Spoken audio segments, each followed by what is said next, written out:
नमस्कार मैत्रिणींनो, आजच्या व्हिडिओमध्ये मी तुम्हाला गर्भवती महिलेने कोणता आहार घ्यायचा आहे, कशी काळजी घ्यायची आहे, गर्भाचा विकास कसा होतो, कोणती कामे करायची, कोणती कामे करायची नाही याबद्दल माहिती सांगणार आहे। त्यापूर्वी जर चॅनलवरती नवीन असाल तर प्लीज प्रज्ञाच मराठी गृहिणी या यूट्यूब चॅनलला नक्कीच सबस्क्राइब करा। सर्वात प्रथम मैत्रिणींनो, तुमचे मनापासून अभिनंदन, कारण की तुम्ही आता आई होणार आहात। गरोदरपणातला हा काळ प्रत्येक स्त्रियांसाठी खरंच खूप आनंदाचा असतो। आपण आई होणार आहोत हे समजल्याबरोबर तिच्या गालावर अतिशय छान असं हसू येतं आणि तिचा आनंद हा गगनात मावत नाही। मग ही स्त्री पहिल्यांदा आई झालेली असू द्या किंवा दुसऱ्यांदा होणार असू द्या, पण तिचा आनंद ती व्यक्तच करू शकत नाही। परंतु या आनंदाबरोबरच आपल्याला आपली स्वतःची आणि आपल्या बाळाचीही काळजी घ्यायची आहे। आई होणार आहे, आपल्या पोटामध्ये एक सुंदर गोंडस छान असं बाळ वाढणार आहे, मग त्याची काळजी आपल्याला आतापासूनच घ्यायची आहे। पहिल्या 3 महिने आपल्याला खरंच खूप महत्त्वाचे असतात। या कालावधीमध्ये आपण कोणती काळजी घ्यायची आहे आणि कोणत्या गोष्टी करायच्या नाहीत याबद्दल मी तुम्हाला सविस्तर माहिती सांगणार आहे। मासिक पाळी चुकल्यानंतर आपण प्रत्येकजण प्रेग्नन्सी टेस्ट करतो आणि त्यावरती जेव्हा 2 लाल रेषा येतात तेव्हा आपला आनंद हा गगनेत मावत नाही, कारण की तेव्हा आपण प्रेग्नंट असतो, म्हणजेच आपली प्रेग्नन्सी टेस्ट ही सक्सेसफुल झालेली असते। गर्भ अवस्थेचे एकूण 3 भागामध्ये विभागणी केलेली असते। तसे पाहिले तर महिन्यामध्ये 1 ते 9 महिने असे असतात, परंतु आपल्याला समजण्यासाठी, आपल्या शरीरामध्ये होणाऱ्या बदलांना समजून घेण्यासाठी गर्भ अवस्थेचे 3 भागांमध्ये विभाजन केलेले आहे। फर्स्ट ट्रायमेस्टर, सेकंड ट्रायमेस्टर आणि थर्ड ट्रायमेस्टर। फर्स्ट ट्रायमेस्टरमध्ये महिना पहिला ते 3 असे कॅल्क्युलेशन असतं। सेकंड ट्रायमेस्टरमध्ये 4 ते 6 अशा पद्धतीने कॅल्क्युलेशन केलेलं असतं आणि थर्ड ट्रायमेस्टरमध्ये 7 ते 9 अशा पद्धतीने कॅल्क्युलेशन केलेलं असतं। आता या ट्रायमेस्टरचा अभ्यास आपल्याला आतापासूनच करायचा आहे, जेणेकरून आपल्याला येणाऱ्या बदलाला आपल्याला सामोरे जायचं आहे आणि आई होण्याचा सुद्धा आनंद आपल्याला घ्यायचा आहे।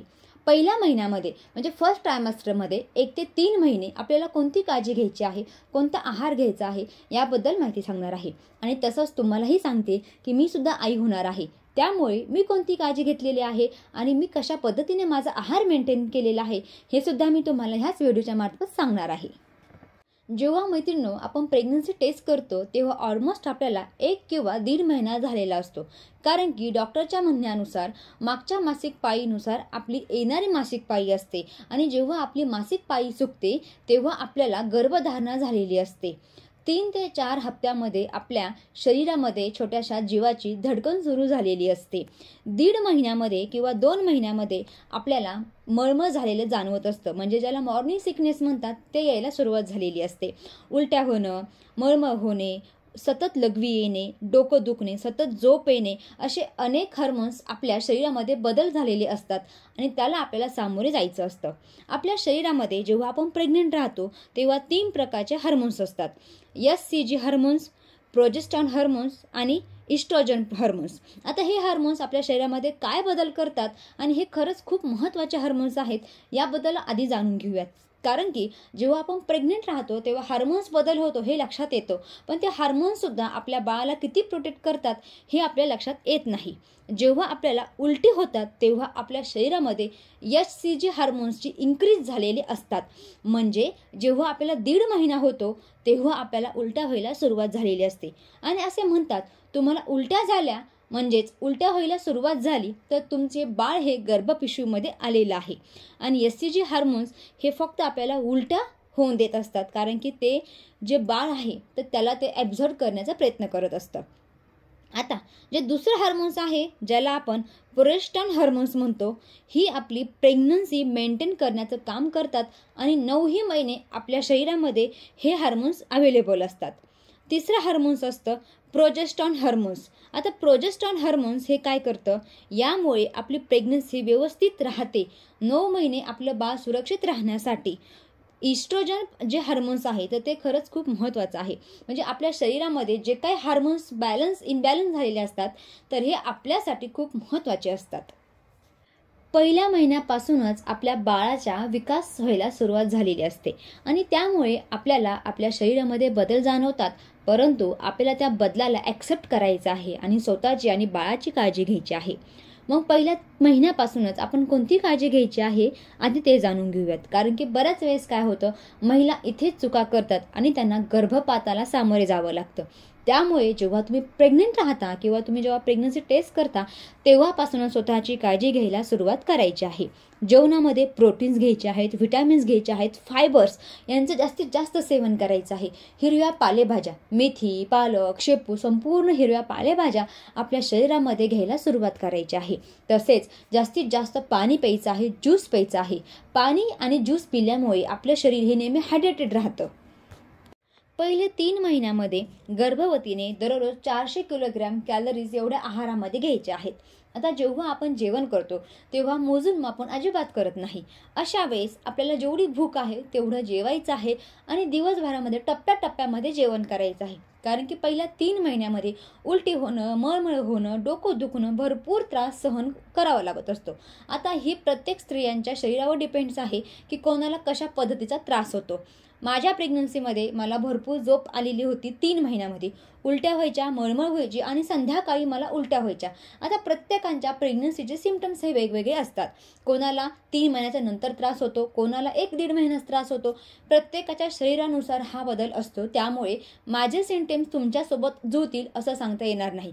परंतु पहिले 3 महिने उलट्या होणं, भीती वाटणं, डोकं दुखणं हे कॉमन लक्षणं आहेत. मग अशा वेळेस काय करायचं आहे? भूक तर खूप लागते आणि उलट्या जेव्हा होतात तेव्हा जेवणाची परत इच्छा राहत नाही. मग अशा वेळेस काय करायचं आहे? तुम्हाला थोडं थोडं जेवण करायचं आहे. सकाळी थोडं करायचं आहे, दुपारी थोडं, संध्याकाळी थोडं आणि दिवसभरामध्ये तुम्ही खूप वेळा जेवू शकता. पण जेवढं तुम्हाला सहन होईल तेवढंच. जेव्हा तुम्हाला असं वाटेल की मी जेवण करत आहे आणि आता मला उलटी होणार आहे तर तुम्हाला जेवण थांबवायचं आहे आणि झोपून घ्यायचं आहे थोड्या वेळ.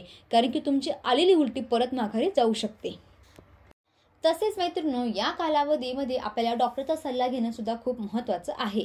कारण की जेव्हा आपण प्रेग्नन्सी टेस्ट करतो आणि डॉक्टरांना सांगायला जातो तेव्हापासूनच डॉक्टर आपल्याला वेगवेगळ्या गोळ्या देत असतात, इंजेक्शन देत असतात आणि ते आपल्याला घ्यायचेच असतात. कारण की आपण डॉक्टरचा सल्ला घेऊन संपूर्ण गोष्टी जर केल्या तर आपल्या प्रेग्नन्सीमध्ये कॉम्प्लिकेशन येत नाहीत. मग अशा वेळेस काय करायचं आहे? डॉक्टरचा सल्ला घ्यायचा आहे आणि तुमच्या ज्या मैत्रिणी आहेत, ज्या स्वतः प्रेग्नेंट आहेत, त्यांच्यासोबत सुद्धा कॉन्टॅक्ट ठेवायचा आहे. कारण की एकमेकींना जेव्हा आपण आपल्या प्रेग्नन्सीबद्दल सांगतो तेव्हा लक्षणे जरी वेगळी असली तरीसुद्धा आपण काळजी घेऊ शकतो. तर मैत्रिणींनो, ही संपूर्ण माहिती झालेली आहे की तुमची काळजी कशी घ्यायची, तुमचा आहार कसा घ्यायचा. परंतु आता मी तुम्हाला सांगणार आहे की आपल्या बाळाची काळजी कशा पद्धतीने घ्यायची आहे. मैत्रिणींनो, पहिल्या महिन्यापासूनच आपल्या शरीरामध्ये बाळ यायला सुरुवात झालेली असते. आपल्या गर्भपिशवीमध्ये बाळ आलेलं असतं. मग याच्यासोबत आपल्याला संवाद साधायचे आहेत. नित्यनेमाने दररोज दिवसभरातून 2 ते 3 वेळा आपल्या पोटावरती हात ठेवून आपल्या बाळासोबत मनसोक्त अशा गप्पा मारायच्या आहेत. याने काय होणार आहे? तुमचं बाळ आणि तुम्ही लवकर तुमचं एक नातं तयार होणार आहे आणि यामुळे आपलं बाळ सुदृढ जन्माला येतं. त्याच्यासोबत गप्पा मारायच्या आहेत. बाळा, तू गोंडस आहे, तू बुद्धिवान आहेस, तू धाडशी आहेस, तू पराक्रमी आहेस, अशा गोष्टी त्याच्यासोबत बोलायच्या आहेत. जेणेकरून ते बाळ ते गोष्टी ऐकून तशाच पद्धतीने जन्माला आलेलं असतं. म्हणजे गर्भसंस्कार जे म्हणतात ते पहिल्या महिन्यापासूनच स्टार्ट झालेले असतात. आता याचबरोबर आपल्या बाळाला त्रास होईल अशा कोणत्याही गोष्टी करायच्या नाहीत. मग ते खाणं पिणं असू द्या, कामाचा टेन्शन असू द्या, या संपूर्ण गोष्टी आपल्याला बाजूला ठेवायच्या आहेत आणि 2 in 1ची भूमिका आपल्याला पार पाडायची आहे. कारण की आता आपण झालेलो आहोत 2 in 1. कारण की आई होणं हे जेवढं सोपं असतं तेवढंच त्या मुलीसाठी, त्या बाईसाठी खूप डिफिकल्ट सुद्धा असतं. परंतु ही जर्नी आपल्याला आनंदात सामोरे जायचं आहे. परत आई होणं आपल्या नशिबात नाही. कारण की प्रत्येकजण आता हम दो हमारे दोन असंच पद्धतीने करत आहे. त्यामुळे आपल्या आयुष्यात जी आई होण्याची निसर्गाने खूप सुंदर अशी देणगी दिलेली आहे तिचा स्वीकार करायचा आहे आणि 9 महिने आपल्याला आनंदात घालवायचे आहेत.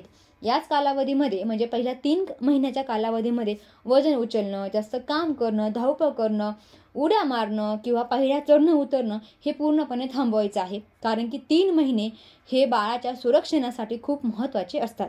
अशा पद्धतीने मैत्रिणींनो, मी तुम्हाला सांगितलेलं आहे की प्रेग्नन्सीच्या पहिल्या महिन्यामध्ये किंवा 3 महिन्यामध्ये कोणकोणती काळजी घ्यायची आहे. आय होप तुम्हाला माझा छोटासा व्हिडिओ नक्कीच आवडला असणार आहे. व्हिडिओ आवडला तर लाईक करा, शेअर करा आणि प्रज्ञा स्मार्ट गृहिणी या यूट्यूब चॅनलला सबस्क्राईब सुद्धा करायला विसरू नका. धन्यवाद.